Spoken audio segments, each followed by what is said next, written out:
Hi there, I'm Matthijs from ASML, and this is going to be a non-technical Julia talk, so no code in it. But please stay with me, because I still think this is a very important topic in order to help grow and promote Julia across the globe. Because we think it's important to have smaller communities at every big company in the planet, so that we can thereby improve Julia. But before we go and help you explain and teach you how to build such a Julia community yourself, let me first introduce ASML to you. So I want to first say, ASML as a company, we really love Julia, and we want to help you with a few things in the ecosystem. First of all, I'll explain, we'll basically make robots, so we want to help improve the robotics ecosystem. We also do a lot of data analysis, data science, and machine learning, so we want to help improve that part of the ecosystem. And this talk is mostly about, improving the industry Julia adoption in the planet. But you may ask, what is this ASML? Maybe you never heard about it. So a very short intro. ASML operates in the semiconductor industry. So it's very hard to imagine a world without semiconductor microchips. They are in all of our applications and devices and services all around the planet. You can think of a few here. All your laptops, your smartphones are powered by microchips. And ASML plays a big role in this world. We do not actually make the microchips. So if you take such a microchip, our customers actually produce them. But we play an important role in the manufacturing. So if we take such a microchip, they are actually produced on a silicon wafer. When you zoom into the silicon wafer, there are all these microchips being constructed. When you zoom into such a microchip, it's actually an entire complicated city where all the computations happen, all the logic, all the memory elements are over there. And if you zoom in even further into this complicated chip city, you will see all kind of tiny structures all the way down to the atoms in the chip. And it's really important that every atom is placed correctly on its proper location. This is where ASML plays a role. Basically what we produce is we make massive systems that help to decide where the patterns on the chip are placed. So that we don't make the chips, we make the machines that help make the chips. And in these machines, they are bus-sized systems. Software and data science play an ever-increasing role to optimize the machine, but also a lot of the processes and applications around these machines. So that's where Julia comes into play from the ASML point of view. So we have a lot of colleagues at ASML, about over 30,000 already. And maybe you also have a big company or a smaller company where you want to introduce Julia, right? And then the big question is, how do you go about this, right? So this is what this talk will be about, to help you, give you some advice and some of our learnings, and maybe also get feedback from you guys on how to build a corporate community. Now, we've been doing this already for almost 3 years, piloting Julia at ASML. We even went 2 years back. My friend Jorge went to the JuliaCon, and last year Evangelos went to the JuliaCon. So we are constantly sharing this journey with you, and hope that you can learn from it. I will use a rough guideline on how things went in ASML and walk you through it. And then I'll share everything we learned with you, so you can maybe repeat this process in your own company. So really early on, let's say somewhere in 2019, we had the business opportunity for Julia. And I will briefly explain what this business opportunity in ASML was. It's really important that you have one. It shouldn't be about selling Julia, it should be about solving a problem. I think you know the problem, but I will introduce it anyway. And then it's important that the people who believe in this vision that Julia solves find each other at ASML, at your company. We had roughly 3 people in the beginning who found each other. And that's how we got started. So I will first introduce how we pitched Julia to ASML at large. And then I'll continue with the rest of the community building. So, how did we do it? This is from some slides from our internal conference that I shrunk a bit for you. And that kind of introduces the case to all ASML employees. So the business case that we came up with is, is about algorithm development. So we have these algorithms in our machines, and we spend a lot of time developing these, turning them into products. So, and I think this is a recognizable problem in the Julia community. At ASML, we have a lot of scientists and researchers who are really good at making algorithm prototypes. And then we show them to our customers. They may get excited and ask for a product. And then it actually takes quite a long time to get these algorithms and software into all of our products. So years later, we go back to the customer and say, here, dear customer, here is your product.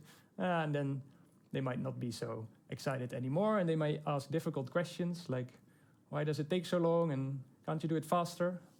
So that is where we came up with, we did a big investigation, and we found some reasons to choose Julia, as you will find out. First of all, where are these algorithms? So I already told you the algorithms are inside of our machines, these really complicated machines, where they help to set up the machine, to model, to optimize the machine. These are all really important functions of the algorithms.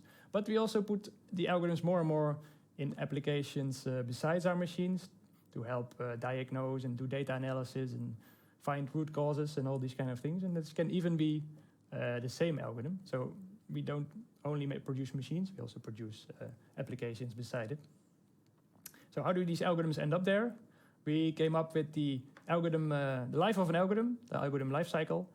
So you can start, algorithm is generally born as an idea in the head of a scientist or an engineer or even a customer. We then, I think this is recognizable in the Julia community. We quickly have to make a prototype. We test it on some data, and we go through the cycle a few times. Maybe the algorithm dies there. That's okay if it's a bad one. But if the customer gets excited, right? Well, this can take roughly a year, let's say. If the customer gets excited, we have to try and get it into all of our products, right? So we have to turn the prototype code into real professional production code, put it in our machines, put it in our applications, combine it together into a nice little product for our customers. And of course, we try to continuously learn from this entire development cycle to find new algorithms and improvements. Now, this can actually take, about 2 to 4 years, we found out in ASML. So we were looking for ways to improve this.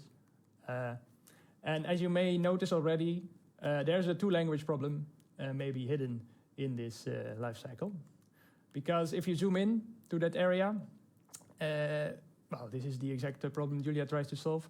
We always write our prototypes in MATLAB and Python.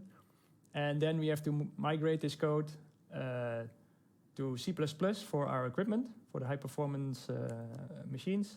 And we also convert a lot of code into Java for the applications. So you can, I don't have to tell you, but in our company I had to explain to a lot of people that this takes a lot of effort. And there's a thing that the Julia community generally doesn't mention, is that you can also get a lot of inconsistencies between code bases and algorithms. Because, I don't have just one I don't have one algorithm, one code base, but I have 3 or 4 or more. And we have to try and keep them all into sync. And this can take also a lot of effort, right? Another thing that is special, but maybe also recognizable, we let a special kind of people do the prototyping. We call them functional engineers. In other companies, they're probably called data scientists, but we say functional engineers because they design the functionality of our products. And of course, on the other side, we've got the professional software engineers building and maintaining the production systems. And so I often joke that if on the one hand, with the functional engineers, you have the baby algorithm, and on the other hand, you have the mature adult algorithm, it's in the middle, you have kind of a teenage version of the algorithm, which is being passed between these people. So this is a very difficult part of the algorithm life. And we would like to improve this part of the life. Now, I think you can imagine what we came up with. What if there was a better way to do this? then the overlap between the competencies would be bigger, and we could all learn from each other and speed up the algorithm lifecycle. Yeah. So we looked all across the internet for better technologies. We found Julia. I'm not going to do the pitch of Julia itself, but this is, of course, what we sold. So here here is kind of the marketing of Julia, but we adapted it a little bit for ASML. So we said this is also good for functionals and for software engineers. Of course, it's fast and it has everything we need for numerical computing. I don't have to sell it to you, but inside your company, you will have to do the pitching actually a lot. So if you go back to the life cycle, what did we actually achieve at ASML? One of the really important things was we got Julia approved for use in our production system. So in our machines, there were a lot of rules we had to adhere to. One of the big benefits of Julia is, of course, the great interoperability with C and C++. That really helped us. We also have been doing a lot of migrations from groups who use MATLAB and groups who use Python into Julia. This also helped prove to management that so the data scientists and the software engineers, these people can work together in the same code base. And it's great because this is how basically we kickstarted the ASML development environment. Of course, we also are working heavily on getting Julia integrated in the applications, a lot of them Java-based. But also we are deploying Julia already in internal cloud systems. So Julia is spreading slowly all across ASML. We had to do a lot of proof of concepts. You will also probably have to do a lot of proof of concepts with Julia if you want to prove Julia is the right technology for your company. Here is one where we did some arbitrary algorithm which we compared both in Julia and C++. We had to prove that they were indeed as fast or sometimes even faster. So this is all the kind of things we did. And one thing I want to also give away to you is that the two-language problem might now be solved, right? We can turn prototypes into product code with the same language, but there's a lot around the code software development cycle that also needs to be addressed. So you need to make sure you write the algorithm, even in Julia, only once. It should be easy to embed it in all your products. It should be easy to deploy it everywhere. And it should be easy to use in the R&D side. So it's not just Julia. You need to address the whole ecosystem in your company. This has really been a big challenge as well for us. But we believe if we succeed with Julia and setting up all these right tools, then finally we can show beautiful prototypes to our customers. And when they get excited, we can also quickly turn them into happy customers, right? So this is the selling point of Julia inside ASML. Instead of years, let's go for, I don't know, months or something like that. So that is the business. Well, that's the pitch. You will have to do the pitching inside your company with the context of your company. Then comes the community building, when you have finally managed to persuade some people to use Julia. How do you continue from there on? Some mental models that were useful to us is, for example, this innovation curve. So if you look at it, you see over time that different kinds of people adopt a new technology. So in the beginning, you have the innovators, which are really happy just with any shiny new technology. So that is the first Julians at ASML were like that. Then you've get the early adopters that see that the cool people have a new tool, and they also want it. And then there's this chasm where it becomes difficult to bridge the gap to the rest of your company and community. And we say that ASML is still a bit in the early adoption phase. So we are moving ahead now across the chasm. And of course, there are the people who just want their old technology. And you should, in the beginning, not focus on trying to convince these people. You should really focus on finding the innovators and early adopters first. Another thing that already is present in the pitch I showed you is kind of the fact that the two-language problem is really a kind of two-culture problem. I'm learning this more and more as we grow our community. You really have these data scientists, which we call the functional engineers and the software developers, and they sit in often in their own silos and use their own kind of tools and technologies and ways of working. And the scientists, they just they want to get stuff done, right? The tool is there to get that job done. The software engineers, on the other hand, they focus really a lot on the software itself, on the quality, on maintaining it, on all of that. And this really creates two different types of culture. And basically, what Julia does is it positions itself in the middle of these two cultures. And yeah, you have to realize what kind of situations this creates and how to deal with this. One thing is, when you start recruiting people, right, you don't only want the early adopters, but you also want to kind of get the edges of these two cultures, right? So the people, the scientists who are interested in coding, they might be the ones who are interested in Julia, and the software developers who are interested in the science and the domain and the business, they might be interested in working together with the scientists and the functional engineers. And so this is how you slowly grow your community from the sides of these two cultures. So in my mind, when I try to nerd out a bit, because this is all management, right? But if you are a scientist like me, you want to think in graphs.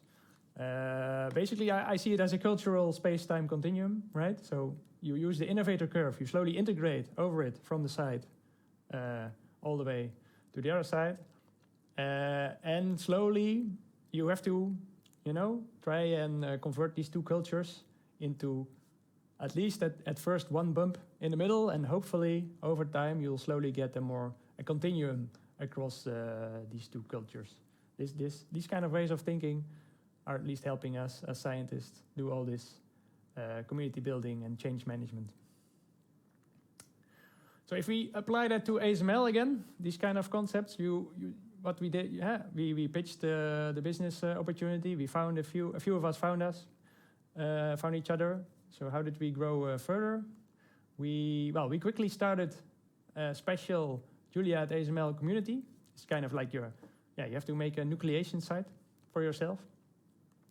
And then we started a language evaluation. So together with managers, we got formal approval to try and prove that Julia is the right language for ASML. And that, we spent a year or so on that. We also had to spend a lot of time hosting trainings. So you might also encounter this. We started with 1-day trainings, 1-day workshops, 2-day workshops. All the way we grew into like 5-day boot camps, we called them, all to train as many people as we could in Julia and other tools around it. And from there on, basically it spread out a bit. So we all went to our own departments, and we found, again, local groups of people and allies who could work on this, on special local cases in the company, and slowly basically spread the community throughout ASML. That happened a lot last year. We got then approval to continue with real product integration. So they call it pilot project evaluations. That's currently ongoing. And what you're seeing now is that the kind of formal structures are beginning to appear around Julia inside ASML. So that's a good thing. We need that. So when you start your own community, I try to make kind of a list of ingredients, what you need. Fortunately, you don't have to invent everything yourself. You can just look at the global Julia community on the internet and see what they're doing, right? And then make your own strategy. So technology-wise, of course, in the open source world, the Julia community is using GitHub, but we didn't have GitHub at the time at ASML, so we had to use Bitbucket, which is a commercial counterpart of GitHub. That's fine. We can work with that. We also set up our own registry. We really thank local registry package for that. So that was easy to set up. We're also evaluating Julia Hub for documentation and other purposes. The Julia community is really good in setting up build pipelines and testing strategies, and like the binary build system is really magnificent. Inside ASML, we really had to integrate everything into custom build systems. It was a lot of effort, but yeah, we made it work. The community-wise, of course, the open source community uses a lot of Slack and Discourse. So what we did early on, inside ASML, we set up a Teams channel to get people together, similar to the open source community. We didn't do a lot of online marketing, of course, but we used a lot of internal channels. Also interesting, we did use like social media.